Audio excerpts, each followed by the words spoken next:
Good afternoon. We're on. Welcome to Hudson and to this event on the recent Kurdistani Iraqi referendum and what it means for the region. We have an excellent panel up here today with two of my Hudson colleagues. Eric Brown here to my, who's a security expert on Middle Eastern affairs, who's followed what happened in Kurdistan, Iraqi Kurdistan since 2005, been back and forth. We just recently, both of us came back from a trip where we went there during the referendum and got both to speak to a lot of sort of Kurdish top-level officials, but also to witness the referendum, which we'll speak about shortly. Mike Pregent, who comes from an intelligence background, has a long track record in the region, particularly in Iraq, also recently came back from a trip further afield than us, was in the Mosul area to see how the fight against Daesh, ISIL, had been carried out and what were the next steps.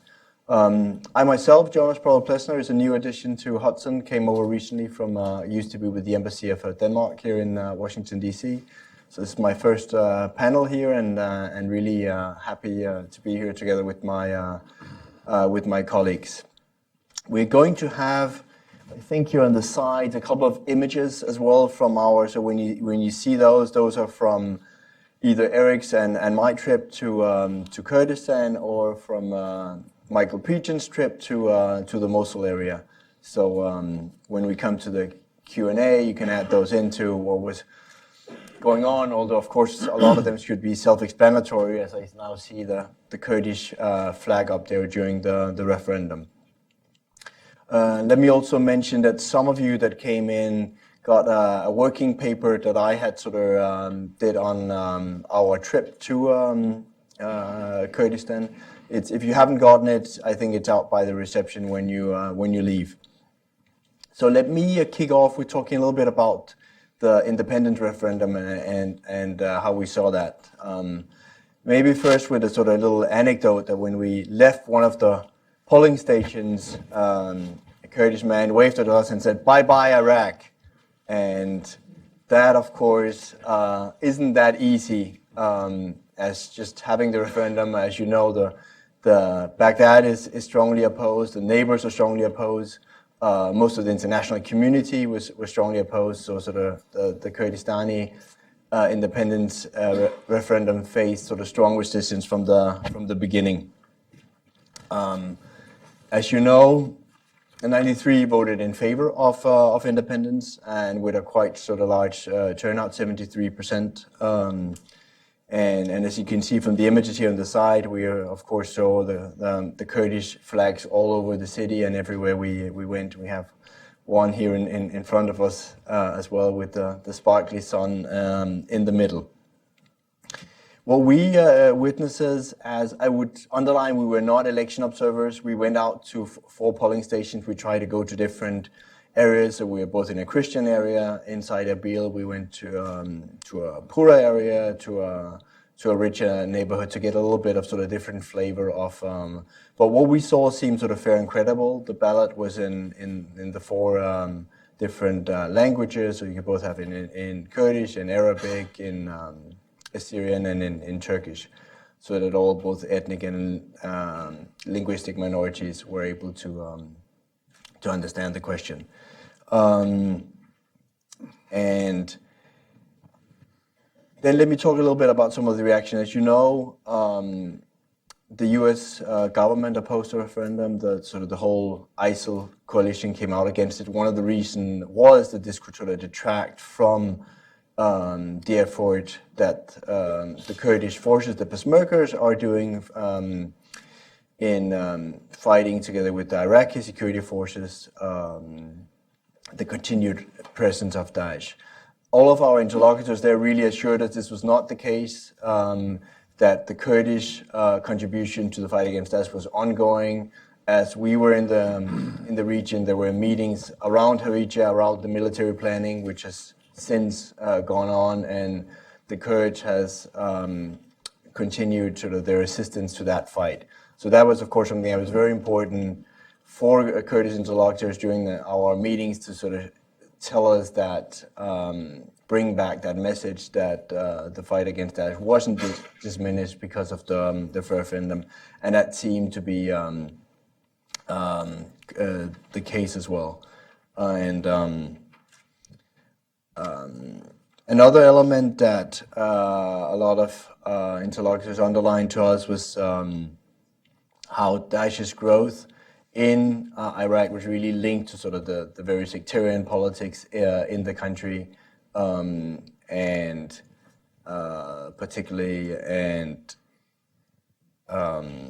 I think one who actually put it this way, which I thought was sort of telling also for reconciliation towards the future: the Kurds have the Peshmerga, the Shiites have the PMF, the Popular Mobilization Forces, that we will talk more about, and the Sunnis had ISIL. So a little bit of saying this was sort of the division inside, and of course now that ISIL is being eradicated, it also means puts a large question about how do you actually do sort of Sunni reconciliation, and make sure that if Iraq is going to sort of function fully and heal again, that the reconciliation takes place. I could also then just talk a little bit about the disputed territories where we went as well. We went both to Kirkuk the day after the referendum, so we weren't there and talked to people. And we also went out in the Nineveh Plains to some of the Christian villages. It's clear that out here, I don't think the turnout was as large. You didn't see the blue fingers, which are sort of the blue inked fingers, in the same way as you did all over Erbil. And some felt, we just spoke to minorities, said, well, this wasn't either sort of something that they necessarily felt included in, but a lot did also vote. I think that's fair to say. One answer, this is just anecdotal, but we got back when we asked, because we kept asking the same question: would you like to be out in disputed territory, part of Iraq or of an independent Kurdistan? And the answer we often got back, or one I got back, I thought I wanted to share with all of you, was, oh, I would rather want to leave and go to the US or to Europe. And you're like, yes, okay, that was it wasn't what I asked, but that's a fair answer.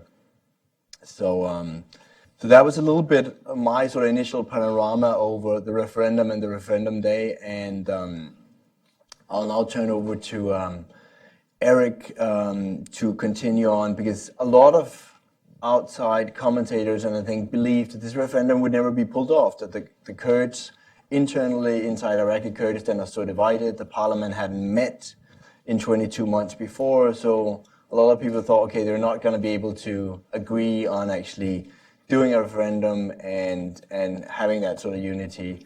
That wasn't the case, but there's still a lot of internal splits that's really sort of your expertise and some of the things that we talk to people as well when we're on the ground. Yeah. As Jonas had said, the U.S., and as all of you know, the U.S. had opposed the referendum, and I think that was a big mistake. The U.S. had an opportunity to remain agnostic, if you will, on the question of independence, while still recognizing the right of the Kurds as a region within Iraq to conduct this political process going forward. I think in opposing the referendum, we missed a real opportunity to advance political stability within Iraq and, in fact, across the greater Levant. We opposed it on the basis of, I think, faulty analysis and bad information. There was a sense that we had leverage over the Kurdish leadership, despite the fact that they had been talking about this referendum and about their desire to push for not only greater autonomy, but also independence for years, in fact. There was also a sense, as Jonas had mentioned, that Kurdish divisions, which have come to be much, much more pronounced, particularly since the war with the Islamic State began, that these would prevent the Kurds from conducting a orderly and peaceful referendum going forward.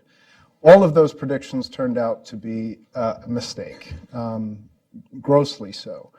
The Parliament, as Jonas had mentioned, had in fact not met for 2 years. There was indeed and still is a rolling political crisis within the governing arrangement, which we call the Kurdish Regional Government. KDP and PUK have underlying and very bitter tensions between them, and that's just between those two main parties. That I haven't said anything yet about some of the smaller parties and then the new spin-offs that we've seen appear in recent months out of the PUK.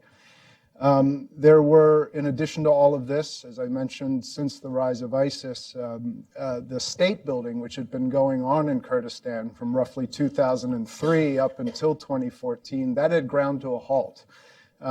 Enormous economic and other sorts of humanitarian pressures were being brought to bear on the Kurdish regional government, and this was exacerbating tensions between the various parties.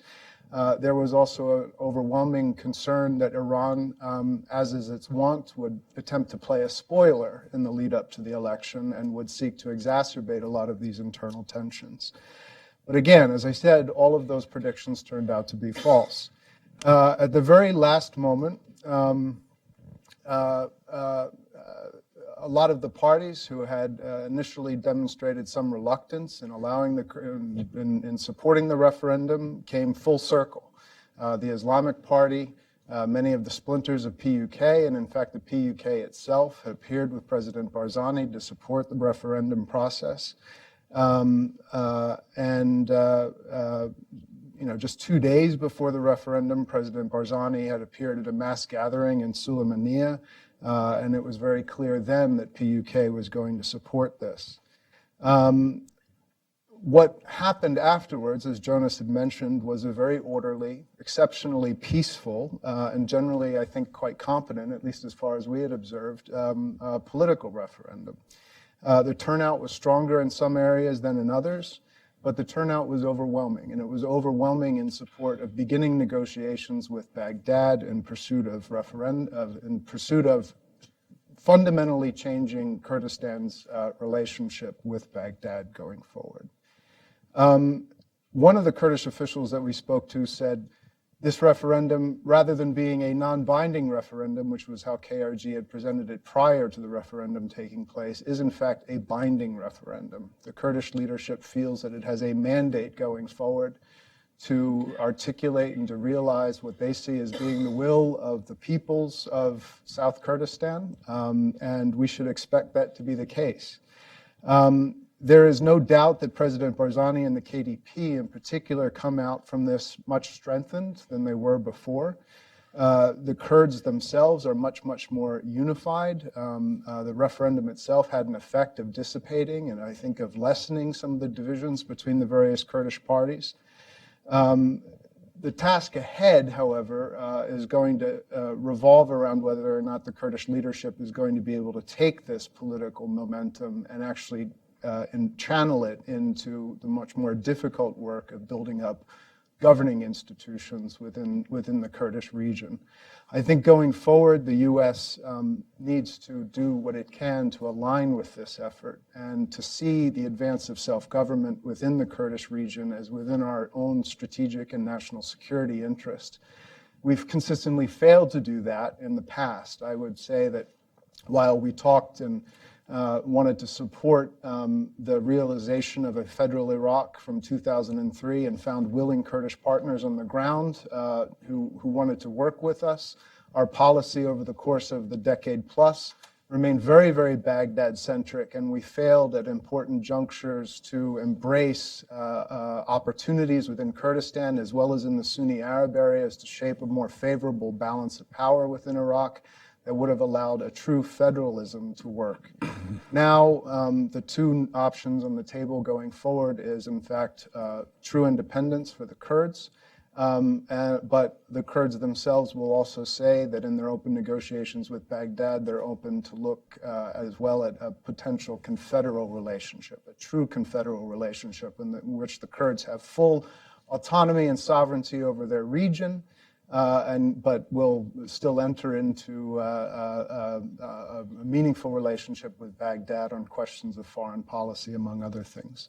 Anyway, the United States, I think, really must seize upon this opportunity and respect the results of this referendum and seek to help our Kurdish friends and allies on the ground to build up the governing institutions that they will require to secure their political aspirations going forward. Pass it to you.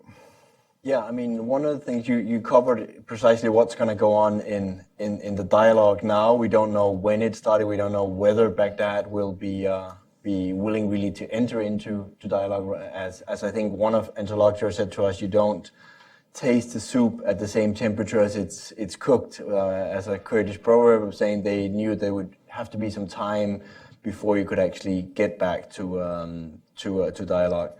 Another thing that was also on the table, not that anybody wanted it or mostly wanted to avoid it, was of course the question of conflict. Not just with Baghdad, but just as much with the Hashd al-Shabi, the mostly Iranian-backed militia, and how, particularly in the disputed area, where I'll give my own example and then I'll hand it over to Mike Pregent. We were out in this small Christian village of Al-Kush out on the Nineveh plains, and met with a couple of young Christian Peshmergas that were defending their local village and church.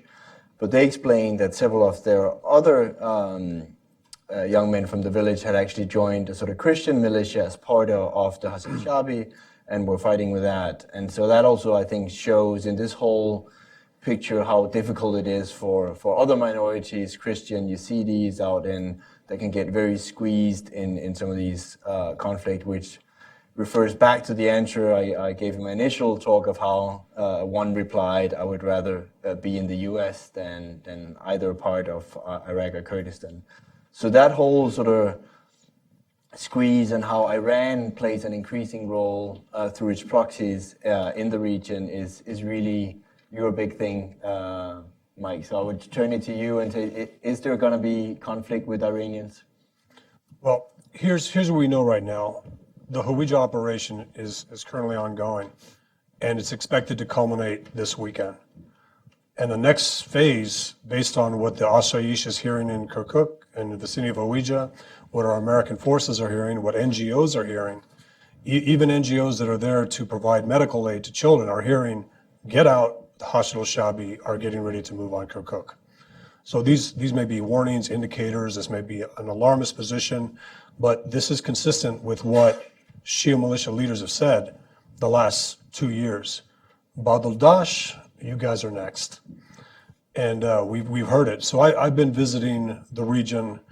I come into Erbil and I move throughout the Nineveh plains. I've been to Bashika, I've been to Mosul. And in each case, you'll hear ISIS is easy. The real problem will be the Shia militias, the Hashd al-Shabi. And we're not talking about the Sistani volunteers. One of the photos you see is a Hashd al-Shabi checkpoint in Mosul. There's a Ya Hussein flag. There's another militia flag. There are two gentlemen there at the checkpoint. One is a Sistani volunteer. We need to separate the Sistani volunteers from Badr Corps, Kitab Hezbollah, and Asab Ahl-Haq. So we spoke to both of them, and one hadn't been paid for 4 months. That's a Sistani volunteer. He wants to be the Badr Corps guy. The Badr Corps guy had a nicer uniform, had a cooler patch, had an AK-47. The Sistani volunteer had a mishmash of uniforms and a pistol that he took from an ISIS fighter he said he killed in Mosul. So you're looking at these militias, but it's not the Hashd al-Shabi again. So some people confuse me as an analyst. I'm not an analyst.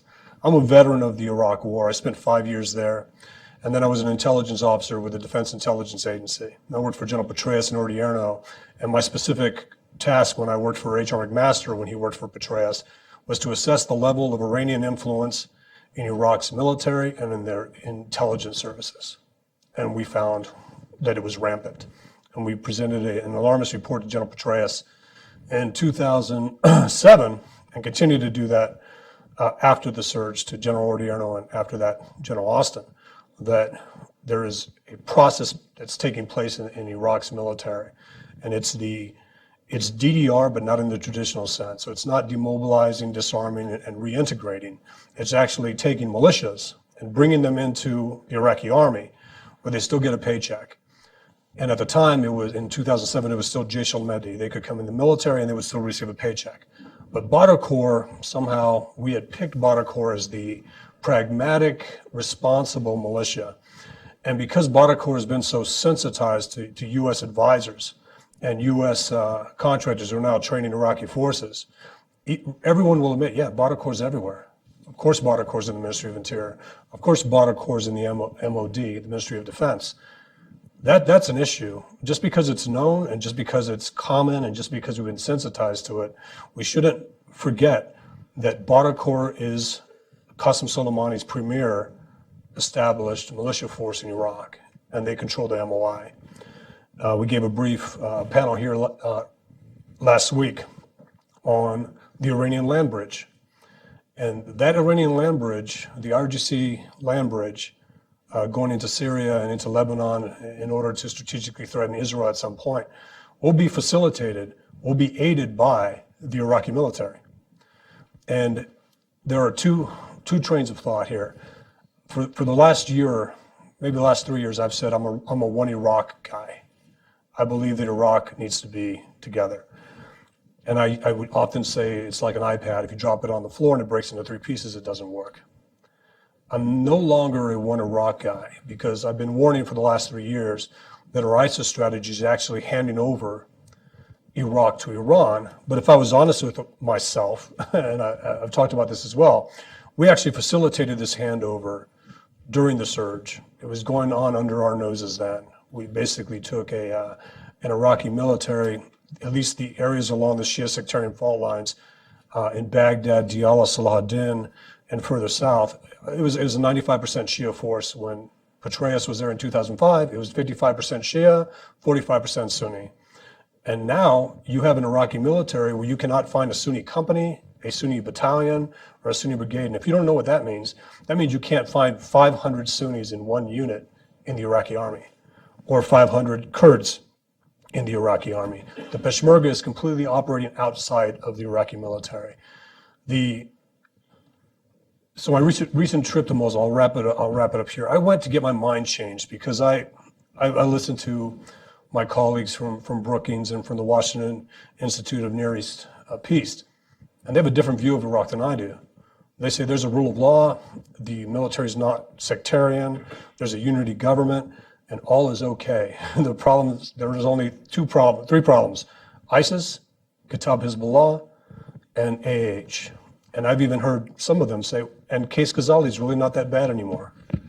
And if you don't know who Qais Khazali is, he's the man who ran a kidnapping operation at the request of Qasem Soleimani to kidnap 5 Americans to trade them for 4 IRGC captives in Erbil, the Erbil 4 for the American 5.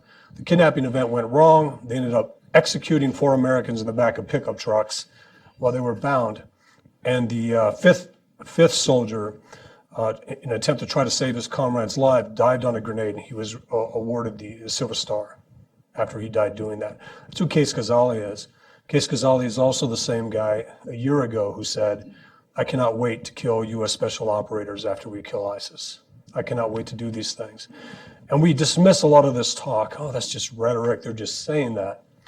Well, if you can be offended by a Trump tweet, you sure as hell should be offended by a Qais Khazali threat to American forces, especially in Iraq.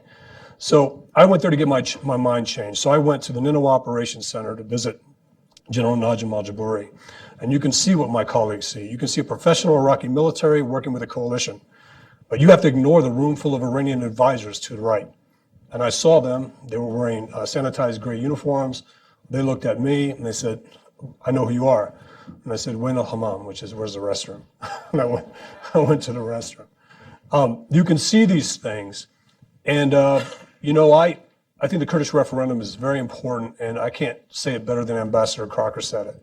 He said it, I think early this week. He said, we went too hard against this because we basically signaled to Iran, to Ankara, to Baghdad, that you can use your military to punish this vote. And we've seen the Iranians move on KRG positions along the Iranian-Kurdish border. We've seen the same thing with Turkish forces as well as Iraqi forces that are moving along KRG checkpoints between Turkey and Iraq. My concern is that somehow Baghdad believes they have a green light to use Hashid al-Shabi and conventional Iraqi military to retake Kirkuk by force. And that should be a red line.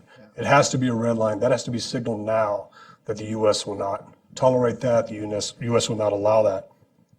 As a former intel officer, and we've worked with raids against al-Qaeda high-value targets in 2005 where we used Kurdish intel to get them. The best intel you'll hear from special operators is intel provided by the Peshmerga and the Asayish. The best special operation forces are also the 2007 force. A lot of people forget this. The Iraqi Special Operations Forces were about 70% Peshmerga at the time. And then Maliki brought him under his Office of the Commander-in-Chief, purged the Kurds, fired the Kurdish commander, and replaced it with Shia loyalists. And when they didn't perform the same way, he brought back the Kurdish commander and put him in charge of the ISAF. Our force is now working with the ISAF that Maliki created, just because I think it's Gawari is his name, is still there doesn't mean it's the same force. We need to know what Baghdad is now, and more importantly, we need to remember the ally we have in the Kurds. Remember, it's NGOs, the United Nations, are targeting our best joint special operations forces are operating out of the Kurdish region to be able to go after high-value targets in Syria and Iraq. There's a reason people pick this part of Iraq. And one thing that you said struck me, and you said when you were leaving, and this was the 10-hour window where the window to get out of Kurdistan is closing for people to leave because Baghdad's getting ready to take over the airports, was that you saw a lot of faces that you'd seen. I'll let you tell the story, but to me that it was striking in that there's a sense of we've made a mistake here by not taking an agnostic approach, and we've signaled to Iran and Baghdad to do something. But more importantly, we didn't listen to the Kurds when they have told us over the last 3 to 4 years that we continue to lose leverage with Baghdad each day, and we're ceding that leverage to Iran. And I'm not a Brett McGurk fan. I'm sure he's a great American, but he's the only man to be able to do a 180 3 times and not be figured out. You're supposed to be caught after you do a 180 twice. I think he failed here. He told Baghdad he could stop the Kurdish vote.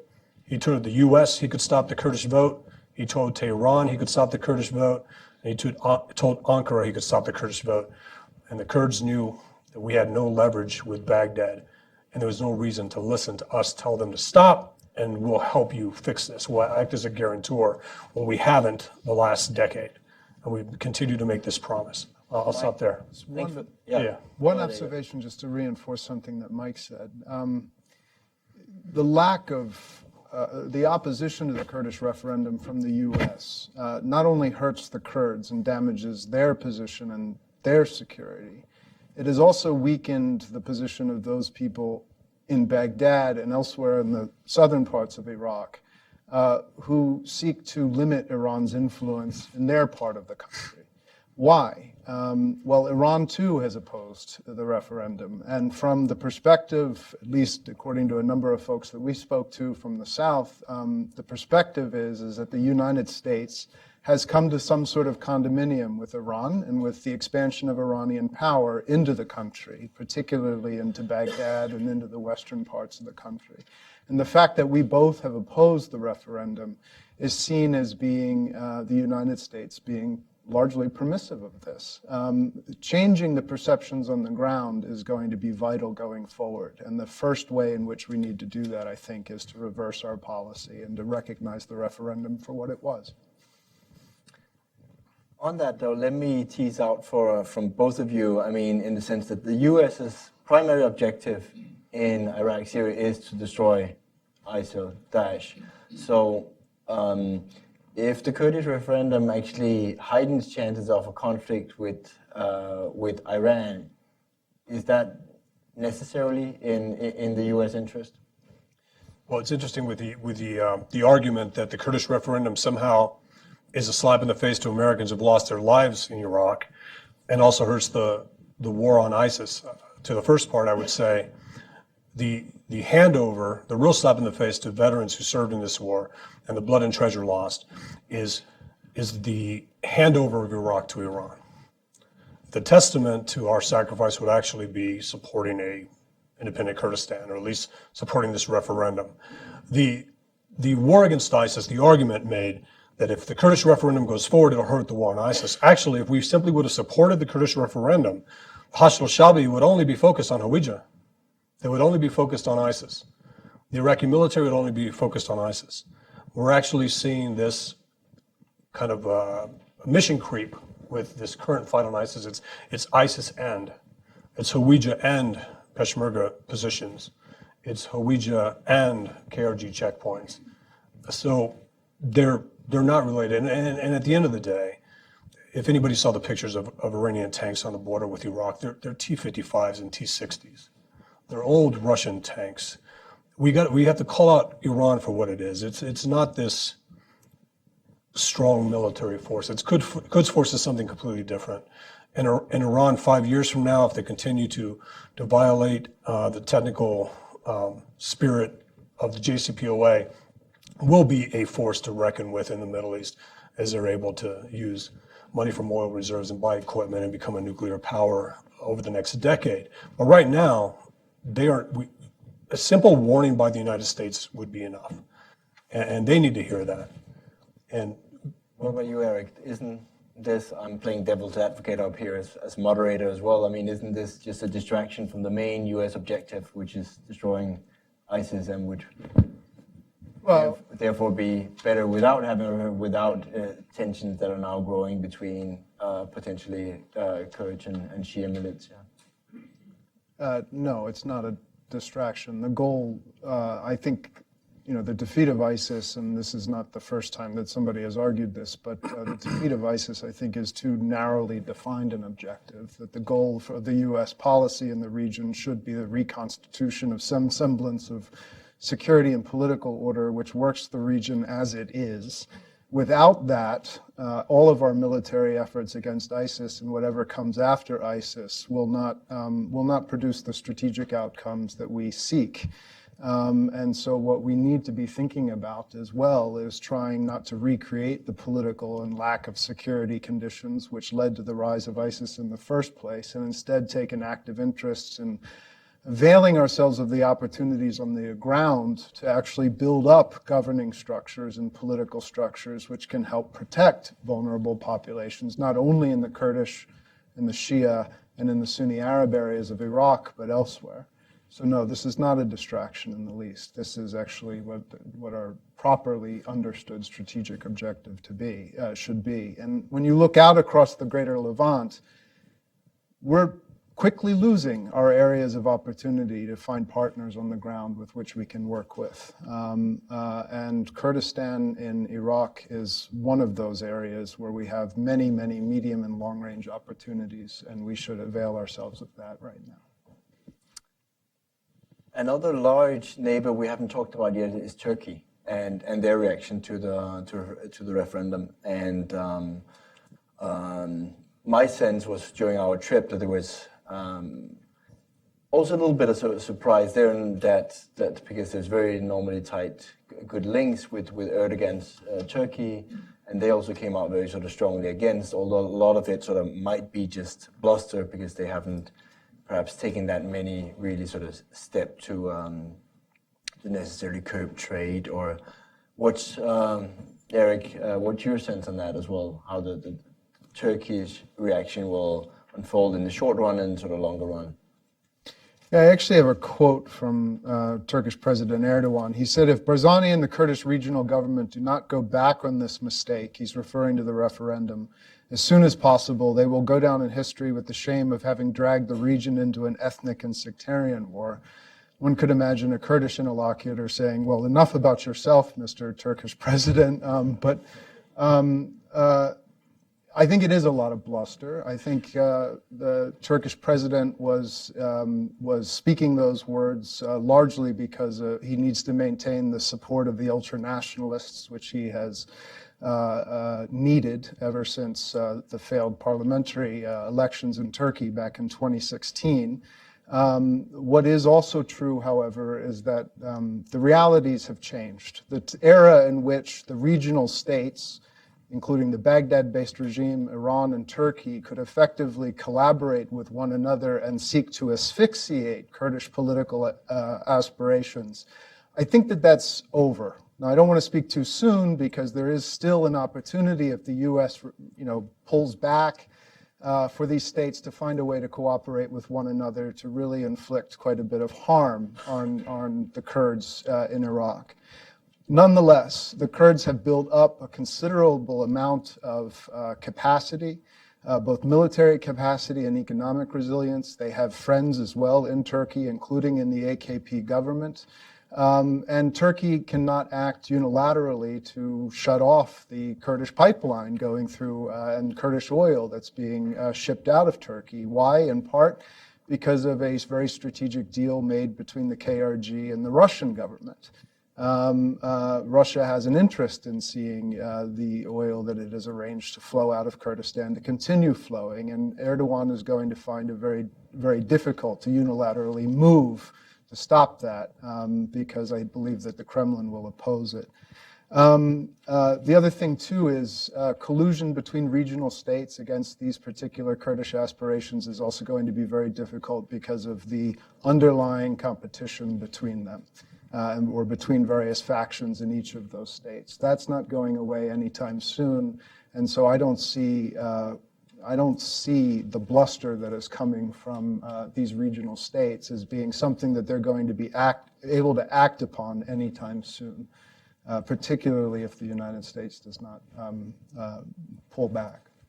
You mentioned Russia briefly, and I think that's another actor we should introduce into the debate and throw out there. I mean, we came just after Rosneft had concluded these big sort of oil deals in Kurdistan, and the Russian position on the referendum was, at least the Kurd choice is very sort of balanced. It both talked about the official foreign ministry statement of national aspirations of the Kurds, but they'd also have a line of about Iraq's territorial integrity.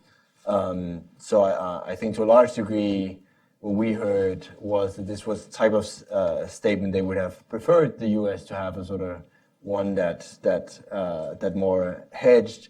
And I don't yet come to a conclusion what could Russia's role be in all this, but of course, Russia with the quick and move into Syria a couple of years back, that's both military and politically has positioned themselves into the first rank. It is, of course, interesting as well if you have Russia sort of moving closer to the Iraqi Kurds and what that could mean. I think one of our doctors said, well, with Russia first comes economy and then follows politics. So we'll see how that precisely play out. I'm not sure the Russians might know yet because it can also depend on development in Syria and what they really want out of their regional strategy. But it's definitely something to be followed, the Russian role. Yeah. Yeah. What's interesting about Russia, remember Prime Minister Maliki, the former Prime Minister Maliki, went to Moscow to visit Putin. And I listened to Sputnik Radio the day afterwards. And the first thing they said was, they had 3 academics on, one from Tehran, one from Moscow, one from Baghdad. And the first question asked was, how soon can this new defense pact, and we haven't seen anything formalized yet, but there's an expectation that at some point Russia can be invited in to form some sort of a defense pact with Baghdad.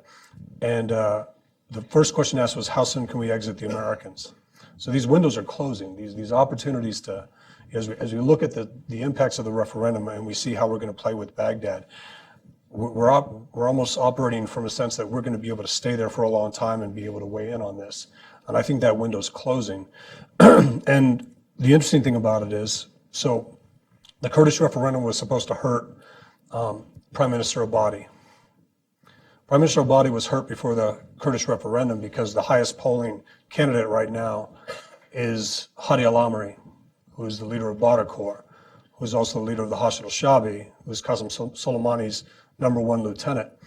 he's doing so well that people I know, when we worked in Iraq in 07, 8, 9, and 10 in the National Security Council, are saying that Hadi al-Amri is not as bad as Mohandes, who's the leader of Kataib Hezbollah, and Qais Khazali, the leader of Asab Ahl-Haq. Well, of course, he's not as bad as those two gentlemen who killed Americans, but he is Qasem Soleimani's go-to guy, number one guy.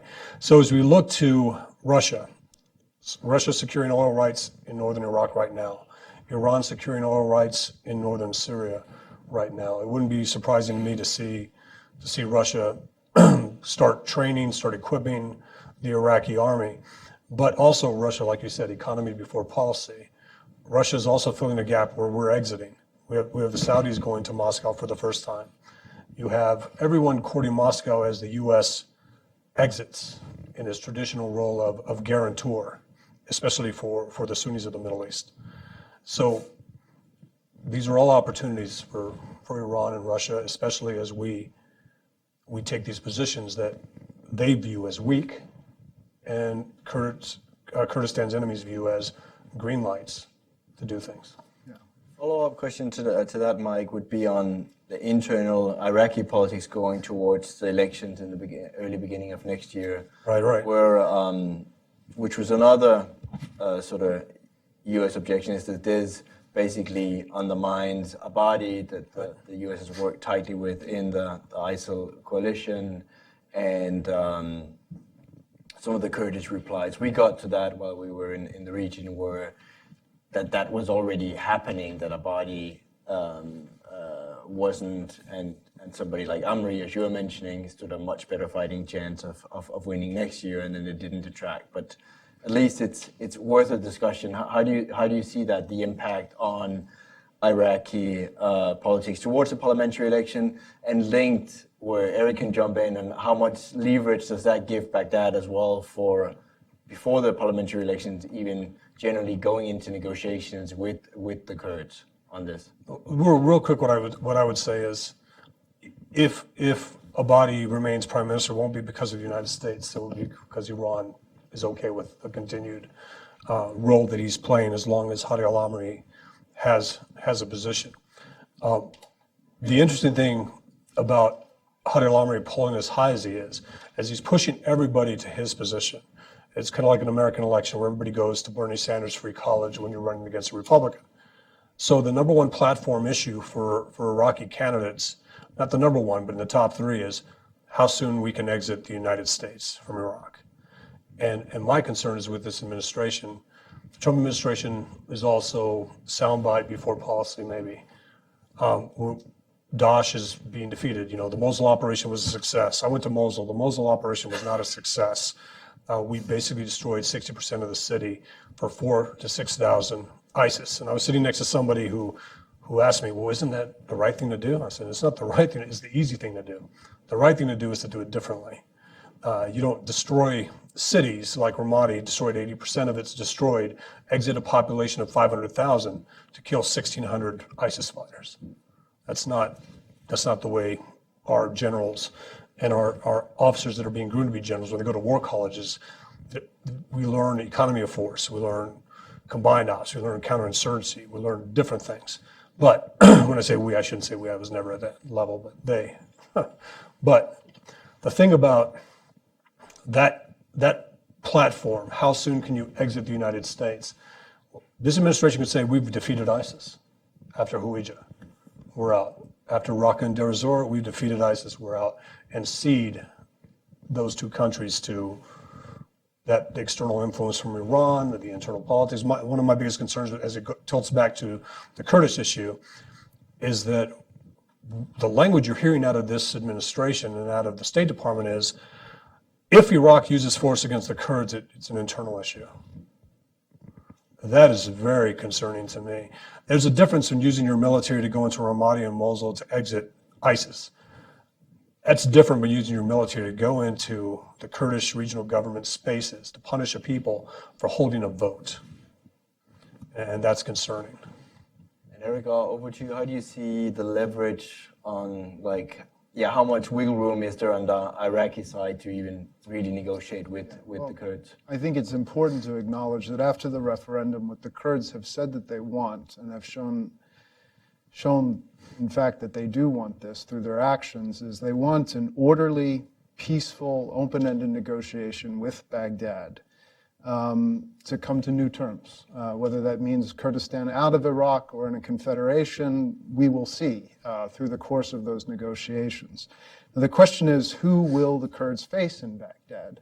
Right now, when you talk to the Kurdish leadership in a sort of informal polling, they will say that the Abadi government is probably the best that they're going to get. Abadi and many of the people around him fought with the Kurds against the Saddam Hussein tyranny.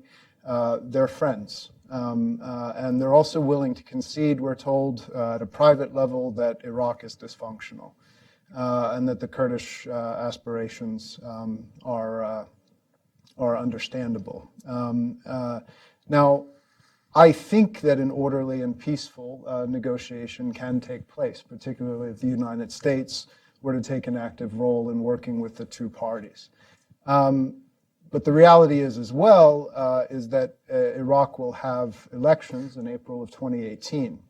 And it is quite possible, particularly if the U.S. continues to withdraw diplomatically, that we will see the return either of Maliki or perhaps even, as has been signaled by the U.S. in recent weeks, we might see the rise of Hadi al-Amri as the new prime minister of Iraq.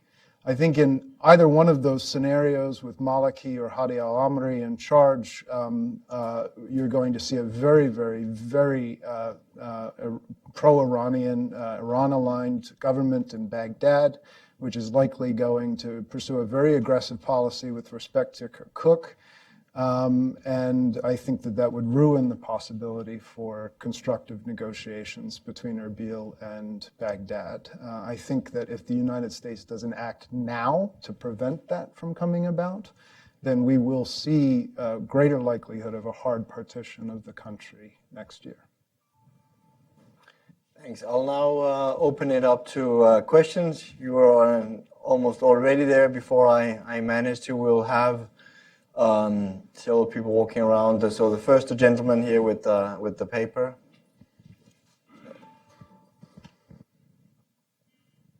Thank you very much. I hope more people listen to some of the uncomfortable facts, shall we say, that you bring to the table.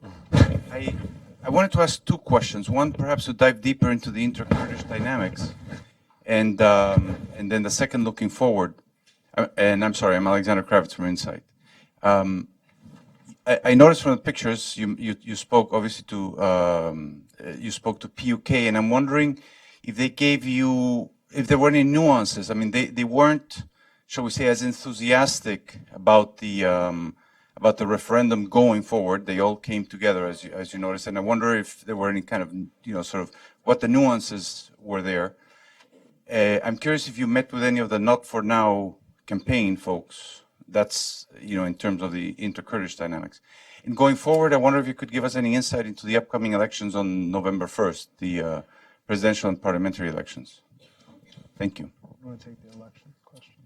Yeah, I mean, I would link the election question and the answer to PUK. I think where we saw clearly a sort of divergence was precisely in that question when the election should be, that PUK, both because of internal and splintering of the party with new groups forming, there is not a big interest in quick elections now, and that they should be postponed. And several said to us in confidence, don't come back if you want to look at elections, come back early in November. There will not be an election. So the most likely would be that it would be postponed a little bit, and PUK in particular had an interest in that and in postponement. And you heard some of the same arguments that others would have put against the referendum, saying you shouldn't do the referendum now. You're fighting ISIS, they're refugees. It's a difficult situation. Those are precisely sort of the same arguments we then got bandied back on the upcoming elections. It's a difficult time. There are all these things, outside factors that are tough on Kurdistan. And I think it's important there to say if you both manage to do a referendum, then you should, of course, also, if you want to move credibly towards independence, also have the internal governing structure there, where election is one part of that. And so I think that's also important for the international society to keep a tab on that and say that elections at least shouldn't be postponed for that long. I think that there were, particularly in Sulaymaniyah province and really spread out throughout the greater Kurdistan region, legitimate reservations in the lead up to the referendum. Not because Kurds didn't aspire to independence, but because the political crisis in the region and concerns over lack of governance and lack of government reform had led a lot of people to believe that independence, if achieved, would only last for a short period of time. And so there were, I think, some legitimate arguments made that people said, well, we need to really invest in building up our governing institutions, and then we should have this conversation about independence. Those arguments faded as the referendum drew closer, and now there is a strong sense of political unity across the region. The challenge going forward, I think, for President Barzani and others is how to, as I said earlier, how to challenge that political energy and unity into a concrete plan for building up real governing institutions that can solve the political crisis in Kurdistan. That is an element that is a key priority, I think, for Kurdish security going forward. Why? We've talked a lot about how elements in the neighborhood who are hostile to the Kurds might not have an interest in taking a direct action against the Kurds, but they would be interested and are conspiring actively as we speak to take indirect action toward the Kurds, to undermine their unity and their stability.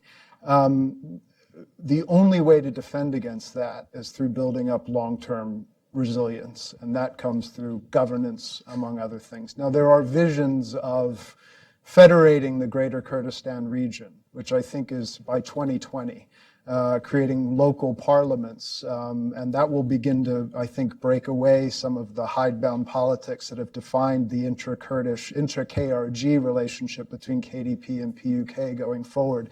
It will allow a new generation of politicians to reflect the local concerns of Kurdistan in the national governing arrangement and help to alleviate some of the pressures that people have been experiencing. I think the United States needs to take an active interest in helping to see that process go forward. In addition to that, I mean, there is a political crisis going on. It's taking the KRG and the fundamental political compact that brought the KRG together at the end of the Kurdish civil war in the 1990s. That's taken a huge beating since the rise of ISIS. The economic crisis has basically meant that the parties have increasingly jostled and fought with one another for control of resources, among other things. That compact needs to be rebuilt. The political basis of the KRG government, I think, needs to be reconstituted going forward. And the only way to do that, I think, is to actually focus on building institutions. And that means focusing on integrating the Peshmerga units, integrating the internal Asayish security units, making sure that they operate according to rule of law. These are all long-term projects and programs. We've, I think, missed a good decade here in the United States of sort of really making an effort to support Kurds on all sides that have an interest in seeing that happen. And I think going forward, we need to take the long view and make sure that these kinds of initiatives go forward. I had the gentleman over here. I'm Peter Humphrey, Intel analyst and a former diplomat.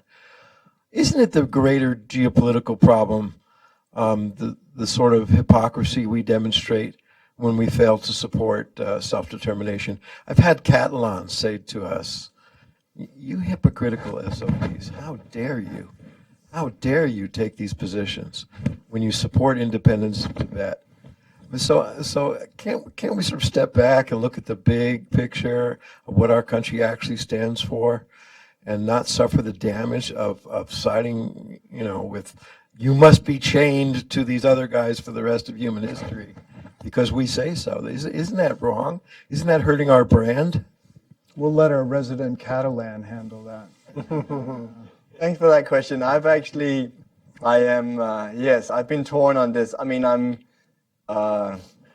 actually on Catalonia, this was an illegal referendum. It was clear in the constitution that there is no basis for it. So on that one, on the Kurdish one, I think the legal case is more unclear because there's no provision necessarily against it. And you do also have a very good Kurdish argument that the Iraqi government, which they handed us out and talked about at every meeting, has an example of breaching the Iraqi constitution 55 times and haven't followed up on a lot of constitutional provisions, so as Article 140 surrounding Kirkuk and even though there's so I think there's a different case under the legal order, but I mean, under the international law, you don't just have the right to sort of to succeed. Why not? Because then South Carolina could declare independence tomorrow. And we'd probably have more influence in South Carolina. Yeah. and sorry, now I had this gentleman here. The general or both? First row, second row? Second row. And I'll take first row as well. I'd like to ask a question about your assertion on the outcome of the upcoming Iraqi election. I don't see, and a follow-up question as well. Number one, I don't see the numbers favoring Hadi al-Amri. Badr is obviously not going to get the numbers out of Kurdistan. He will gain very, very few votes, if any, out of IIP and the Sunni groups, and probably get no numbers out of the Sadrists in the south. So make for me the argument that Hadi al-Amri could get the numbers in the Iraqi election to become prime minister. And then I have a follow-up question, if you don't mind. Well, it's just polling. We're just going on Iraqi polling, so I would just push you towards polling in Iraq that shows Hadi al-Amri leading all candidates. Sure. And as we've seen in the Hillary past- Clinton won the popular vote, but the Electoral College overturned that. Well, I hope Parliament there's is that kind of effectively- discourse after Hadi al-Amri's prime minister, where people are saying that he's an illegitimate prime minister, that it would actually be a good position for Iraq. But we're talking about him polling at 65%. And that's big. There's a widespread perception that his political star is rising. Whether he can pull off the election win or not is another question. No, I agree. And the second question I have has to do with this whole strategic policy that we have in the Middle East. Michael, particularly you, are arguing that we are losing more and more influence in the region. Yes. I don't see how, while I'm agnostic on the issue, I'm trying to understand the argument.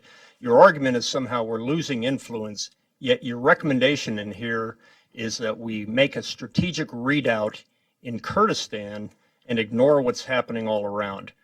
Basically losing the support of the Turks, losing the support of Baghdad, losing whatever support and affiliation we have Iran, and certainly with Syria. So I'm just trying to understand your logic that, number one, you say, let's go all in on Kurdistan, yet at the same time, we've got to build influence in the region by thumbing our policy in the region by going against about the only policy issue that the region can agree upon. Well, in my experience, so you were a general officer, so my job is exactly, and I was an intel officer. So our past relationship would be one where I would come to you, have 2 minutes to make an argument, and you would say yes or no. In this case, it's different. Everything is separate here. So we don't have leverage with Baghdad. Supporting the Kurdish referendum would actually give us leverage with Baghdad. Leverage, not going all in, but leverage with Baghdad. We've ceded it. I mean, if we had leverage with Baghdad, how is it that Abu Mahdi al-Mohandes is the commander of the Hashd al-Shabi, a designated terrorist from Kitab Hezbollah, is actually in the Ministry of Interior? The U.S.-backed, supported, and funded Ministry of Interior is paying a salary to a designated terrorist. Where's the U.S. leverage there? How is it that Hadi al-Amri is leading the Hashd al-Shabi? I know he's worked with General Barbero in the past. I know he said he wasn't the Badr Corps commander. But I guess my argument is we haven't used U.S. leverage, and trust and leverage are two different things. It's very hard for us to reestablish trust with the Kurds after this referendum. It's hard for us to reestablish trust with the Sunnis after the awakening and the Sons of Iraq. It's very hard for us to establish trust with the Syrian rebels that we train in the fight against ISIS, because we keep ceding trust and leverage to Iran and Russia. And I'm just speaking as a person who believes in U.S. power, believes in U.S. leverage. We should be able to say, no. I mean, we have a $18 trillion economy, yet we don't have more influence over Baghdad than Iran does. And I don't care if they're neighbors. Saudi Arabia is a neighbor of Iraq. Jordan's a neighbor of Iraq. Syria is a neighbor of Iraq. Turkey is. We should be able to get in there and use leverage. And that's all I'm saying, Joe. I know you've been committed to this for a long time and you're agnostic. I am taking a position because I think you're not hearing this in a lot of think tanks. You're not hearing this argument in a lot of places. And as a decision maker, I've always found it best as an intelligence officer to tell a general something he doesn't know, something that he can have in his back pocket that he can use. Yes, sir. Just a follow-up to Mike. I mean, as a former diplomat here on the stage, I mean, I would say there's an intermediate position. I mean, the U.S. has come out against that sort of the situation as it is. You could take a sort of more active role in mediation now, and particularly work towards the confederation model that we talked about, whether there's some opportunity in that, also because that could lead to the whole question of Sunni inclusion as a model there, and you wouldn't necessarily have to sort of, and if that doesn't work at all, you could end up where Mike and Eric is already. I'm saying then you would say it's better to cut your losses strategy and say the fact that you have in Iraqi Kurdistan a pretty loyal ally and partner to the U.S., that's better than sort of dealing with a Tehran-dominated Baghdad. But I think that decision you could have a strategy where you would not have it all to make that decision yet. You would basically still try to see what would be feasible, but take a much stronger role behind the scenes in the mediation efforts. And then I had this gentleman over here. Just real quick on I love being told, Mike, you're wrong. You said this stuff was going to happen, and none of it happened. And to the question earlier where the person said, I hope somebody's listening, it's the Warner's dilemma. When you tell a decision maker something to pay attention to, patterns and indicators that show a bad course of action, the most dangerous course of action is on its way, and it doesn't happen, I'm wrong to be the guy who said something's going to happen and it didn't happen. Hopefully it's because we presented facts, indicators, and warnings to decision makers to keep it from happening. The other thing, too, is there are far more pragmatic political thinkers in Baghdad and in Ankara who want to come to terms with the reality of what's going on in northeastern Iraq, who also, I think, in the course of discussing with them, will come to see that the advance of Kurdish self-governance is in the interests of enlightened governments in the region itself. And if we want to build influence and reconstitute influence, those are the partners with which we need to seek to empower and work over the long range. I don't think, despite the bluster from the ruling regimes in the region that we've seen in the last week, that opposition to the Kurds is a common policy. I think that can be challenged and must be challenged diplomatically and through American action as well. We go over here. Yes, thank you for your presentation. Ethan Cohen, my name. I'm from the Public International Law and Policy Group, coordinator at the Kurdish Studies Network and editorial member of the peer-reviewed Journal of Kurdish Studies. My views and comments do not represent anything institutional. Eric, you have earlier mentioned that, quote unquote, your analysis have been grossly wrong in regard to the commentators internationally. Allow me to assess why, because that is a major problem that we have around the world when it comes to assessing the policies surrounding Kurdistan. What we see is that many times states have adopted what colonizers have implemented in Kurdistan, which has not been divided neither by the Ottoman Empire nor by the Safavids, but by the British and the French. Now, unfortunately, the United States, although when it is as pragmatic as possible, sometimes they tend to adopt these policies. So, for instance, we hear many times Kurds are not united. And that is the core element why commentators were wrong in their in assessing the referendum. There is no such thing that Kurds are not united. There is a concept that we are different when it comes to party ideologies. However, since the past 150 years, there's a concept of Kurdayeti. And I think that is the main failure, that people do not understand that there is a concept of Kurdayeti, a political movement since 150 years, which didn't start in South Kurdistan, West, or wherever, which started in Kurdistan, in the heart of Kurdistan, and instigated 30 armed conflicts. Yeah. As long as we don't look at it from the perspective of Kurdayeti, I don't think we will ever be in the position of assessing the foreign policies surrounding in or Kurdistan. I agree. The traditional Western approach to the Middle East, certainly for the last 150 years, as you put it, has normally looked at the Middle East from the perspective either of the Arabic-speaking world or the Tehran-based one, Persia, or from Turkey. I think because of demographic and political changes that have taken place on the ground, it is imperative for Western analysts and policymakers to also understand the region from Kurdistan on out. And understanding the history of Kurdiyeti is important. But that history of the Kurdish national movement is not just a history of better organized outside actors imposing their borders on the Kurds. It's also a history of the Kurds failing to evolve institutions of their own and overcoming their own internecine internal conflicts and disagreements, which the better organized outside powers for the last 100 years have used against them. There has been an awakening in the Kurdiyeti movement, in the Kurdish national movement, I think, and it's been expressed most clearly, I think, in Iraqi Kurdistan, in South Kurdistan. The fact that they've turned this revolutionary movement into a functioning administration, a proto-state, opens up the possibility that this could in fact be a lasting reality in the region.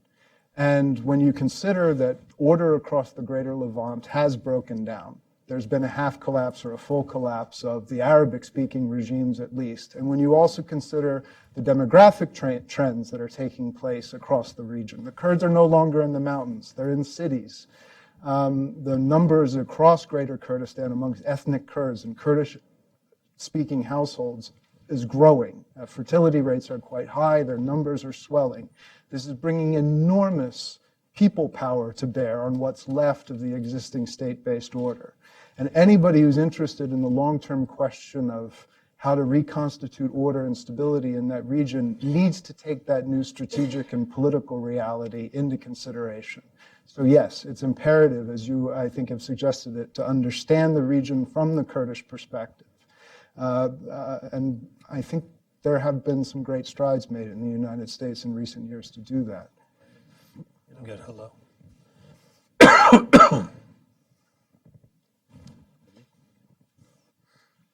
Thank you for the panel. Hillel Fradkin of the Hudson Institute. You made a very powerful case for the propriety of the referendum and the foolishness on our part of having opposed it. As I believe someone said, we could have at least been agnostic. The referendum is taking place, and some of the dangers that were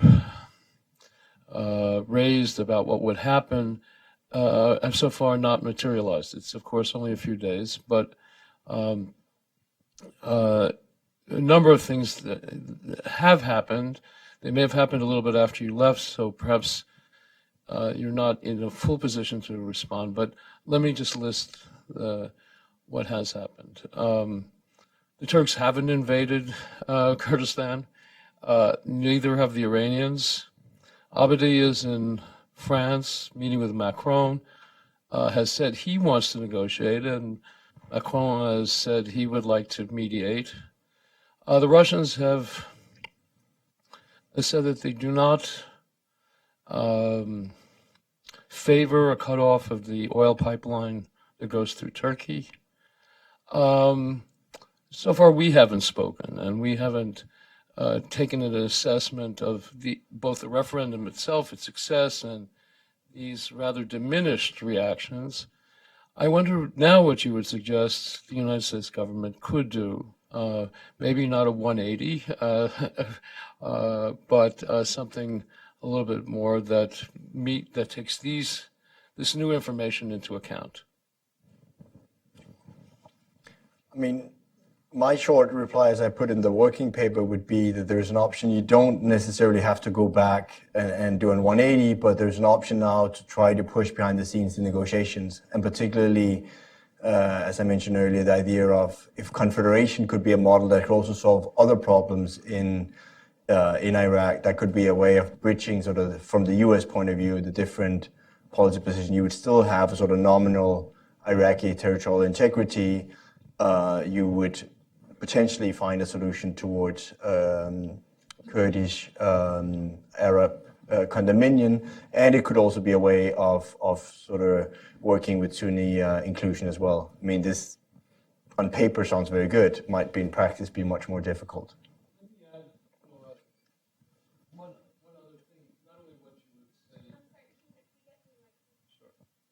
Not only what you would say to recommend for the U.S. government, but perhaps what you would recommend to the many people, especially Eric knows in Kurdistan, about how to proceed with us, what they should be asking from us and what we should be willing to afford them, if anything. Well, I mean, there is enormous room for a long-term conversation between the United States and the regional government in Iraqi Kurdistan, focused on the build-up, as I said earlier, of their governing institutions, their educational institutions, their military capability, their capacity to operate as a professional, modernized military force in their particular part of the Greater Levant. There's tremendous support in Kurdistan, desire, as I said, on all sides of Kurdistan, in all the parties for that kind of conversation.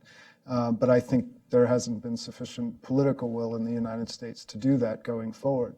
As we do that, there is, as Jonas said, it's critical for us to, I think, involve ourselves in the negotiations which will be taking place between Erbil and in Baghdad for a orderly and peaceful divorce, or for a new settlement in which there's joint custody, for example, over Kirkuk. For any of those positive scenarios to take place, I think the Kurds are going to need, and our allies in Baghdad are going to need American or allied political coverage so that they can have this conversation and that successful mediation can take place. I think it's also very important for us to talk to Ankara, because their periphery, as you know, it's collapsed, and it has become now a region in which a whole variety of powers, the Russians and the Iranians in particular, who may have ill designs on Turkish security and on what's left of the Turkish Republic, that they will use this as a launching pad for their own designs on Turkey. And to push that out for Turkey to re-secure their periphery, they're going to need responsible Kurdish allies that are able to exercise sovereignty and control over their polities. And we need to begin, and I think, realizing that in Erbil. Cooperation with Turkey. In the front here, this young lady here. Hi, Diana Bia with American Foreign Policy Council, and my question revolves around, I guess, the Sunni support for the Kurdish referendum that they expressed before the referendum took place. If the negotiations with Baghdad were to not be a success and the Kurdish state were to be established, do we see that as a solution maybe for the Iranian influence and power in the region? To establish a Sunni area as well, or establishment of a Kurdish state as a solution for the Iranian influence in the region? Go ahead. I think if it was came out of sort of unilateral declaration of independence, it would of course face the big obstacle that who would recognize it. I mean, if it didn't come out of negotiation with Baghdad, you would have, like you had in sort of different case of state building like Kosovo, where basically only, at least initially, a limited amount of countries recognize the countries. So that might be, it's a bit hypothetical now, so I mean, it's difficult to know whether that would be, but it would at least be difficult. And it would also, for the US, sort of push a lot of the policy again to the fore if you had to choose, and particularly if it's something that wasn't in sort of based on a long-term negotiation with Baghdad. I tend to think too that the unilateral declaration of a Kurdish state is likely going to be very violent and protracted violence. But I also think that that would be a result of Iran's growing power in the region and the failure of peaceful negotiations between Baghdad and the Erbil-based government. So I think our goal now must be to prevent that from happening. The Kurds themselves will insist that there are people in Baghdad, in the Abadi government and elsewhere, that they can have a negotiation with going forward. And that is our opportunity now. Gentleman here in the front who's also been, a lot of people have been waiting patiently and taking up their hand every time. I'm trying to divide it somewhat justly around the room. Thank you very much. My name is Bo Wilcox. I'm from the Osgood Center for International Studies. And my question pertains to you, Michael. You mentioned earlier about the imprecise operations of the military within Iraq. What is the current drive behind that? I mean, with these continued military operations, more and more dissent against the U.S. will occur. I mean, is it just because we were in Iraq and now we just need to continue the operation? Or moreover, is this the only thing we can do for now? Talking about the operations against ISIS, or I mean, ISIS is something everybody should be able to get behind. Iran actually makes the case that they are an ally in this war against ISIS, and if we don't walk away from the JCPOA or the president doesn't decertify it on October 12th, that they will continue to be an ally against ISIS. My criticism of U.S. advisors embedding in with a force is the same concerns that General Petraeus echoed early June 2014. The United States should not be the Air Force for an Iranian proxy military and Iranian militias in the Hashid al-Shabi. Those of us that saw the surge work, or those of us that saw Fallujah 04 and 05 fail, know that you don't punish Sunni towns, destroy them, exit a population center, and call it success. If you look at attack trends in Matrix, you're still seeing ISIS able to do things in Ramadi, in Tikrit, in Fallujah, in Baghdad. They're still targeting our contracted unexploded ordnance crews in western Mosul with mortars and pot shots from rifles. So my criticism is that we've never conducted an effective operation in Iraq by doing something once and saying we're done. It's the whack-a-mole theory. But, it's this strategy to defeat ISIS. So the day after ISIS, we argue always, or we've said throughout this campaign, the day after ISIS is literally the day before ISIS. So we have a further disenfranchised Sunni population, more distrustful of Baghdad than ever, more distrustful of the United States than ever. And, in 07, it was a conspiracy that Iran was in Iraq. And now you actually can see Qasem Soleimani and his lieutenants walking around walking around in Baghdad, doing victory parades after clearing areas. So everything has changed, and we just need to understand what that means. We need to understand that with what we've done, we've basically ensured that, ISIS has already moved to the Al-Qaeda model, that this will continue. It'll continue in Syria also. And by it continuing, it actually benefits Iran. It actually gives them a reason to stay in Iraq and Syria. So that's the criticism, is a strategy to defeat ISIS at every turn is actually given territory over and influence over to Iran, with every area cleared so far. I'm happy to argue that with anybody over a beer sometime. Now down here in the front. I will. This is going to be a sort of our last question. I know there are a lot of people that wanted to. That's a good sign that there is a lively debate. I'll use my moderator's privilege to hand it over to the gentleman in the front that has a Kurdistani necktie around. So as to sort of to give you the last question, and it gives us the opportunity to give us the last word up here on the panel. Thank you. Welcome back from Kurdistan. My question is, I'll make it simple. The Kurdistan, if become independent, and it will be, it'll be best friend to USA. And it's interest of USA to support independent Kurdistan, not support Iranian regime. That's my opinion. I'm a Kurd and I'm proud of it, and I'm from Texas too. So I'm a Kurd and Texan. But for USA, I think, in my opinion, the best thing to do, change the envoy, U.S. envoy right now. Kurd don't trust him anymore. So you need a new, fresh man to go negotiate with Baghdad and Erbil right away. Otherwise, it'll be mullahs going to be more all over the country, not just in Baghdad, but in Syria and other countries too.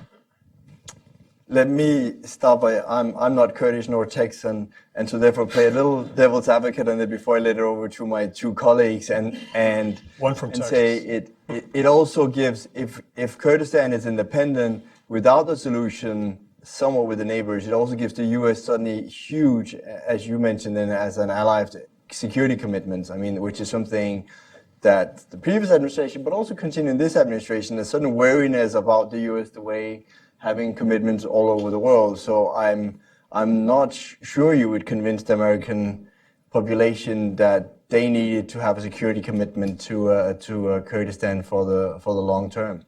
But I'll leave it to my colleagues also to jump in on that, the Americans on the panel.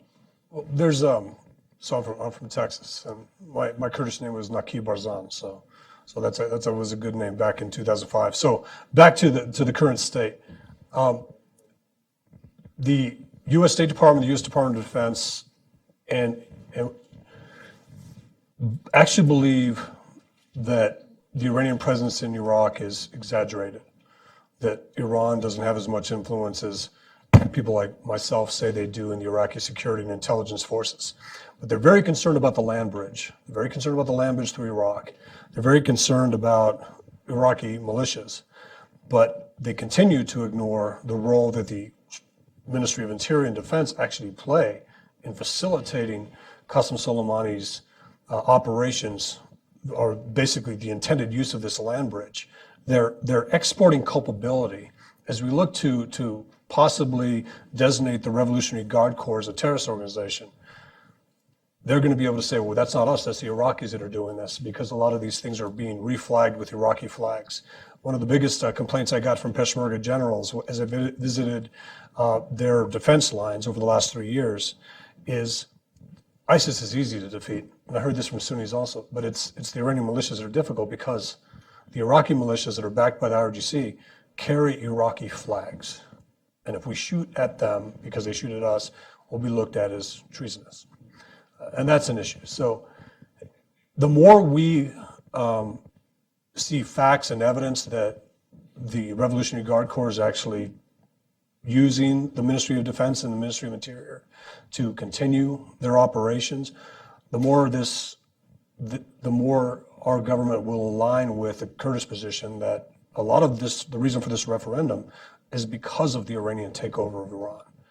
I mean, Masoud Barzani said it best. He said, we don't pick our prime minister, Iran does. We always know that the prime minister of Iraq will be the one favored by Iran. And I think that's a problem for all Iraqis, Sunnis, Christians, Kurds, Shia nationalists. You know, they're opposed to this, and we need to hear more of those voices. And again, I would be a one Iraq guy tomorrow if a body said we want to reestablish the 2nd and 3rd Iraqi army divisions and make them reflag Peshmerga units and bring back the Sunnis that Maliki kicked out. We want to make the Iraqi army units north of Baghdad, Samarra, Karbala, more representative of the territory they actually operate in. And we want American support. We reject the creeping bad power from Iran. And we also want to keep Russia out. Then the U.S. is the best ally Iraq should have, not just the Kurds, but that isn't the case. Thanks. It's 1:33, so we will have to round up to a close. It's been a great debate. Thanks to all of you for coming here to Hudson and participating and making it such a lively debate. Hope to see you again soon. Good. Thank you. Too much? Too much.